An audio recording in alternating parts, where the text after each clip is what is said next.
महायुतीचा पारडा अर्थातच जड मानलं जात आहे। 200 पार महायुती या ठिकाणी पोहोचलेली आहे।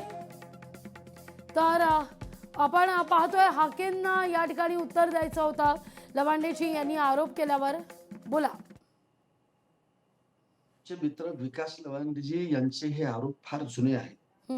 जेव्हा जेव्हा भारतीय जनता पार्टीचा विजय होतो तेव्हा अशा स्वरूपाची ते काय करतात, आरोप करत असतात। खरं म्हणजे हा आरोप म्हणजे या महाराष्ट्रातल्या लोकांचा, जनतेचा अपमान आहे। कारण ज्या जनतेने विकासाच्या मुद्द्यावरती, नेतृत्वावरती विश्वास ठेवून, पक्षावरती विश्वास ठेवून लोकांनी ही मतं दिलेली आहेत आणि अशा वेळेला की ज्या पद्धतीनं हे आरोप करतायत, हे आरोप म्हणजे भारतीय जनता पार्टी पक्षावरती आरोप नाही, तर हे जनतेवरती आरोप आहे, जनतेचा अपमान आहे।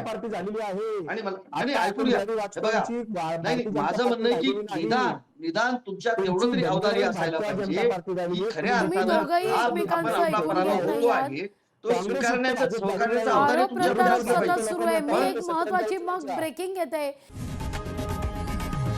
लोकशाही मराठी ऐका, पहा, जागरूक रहा।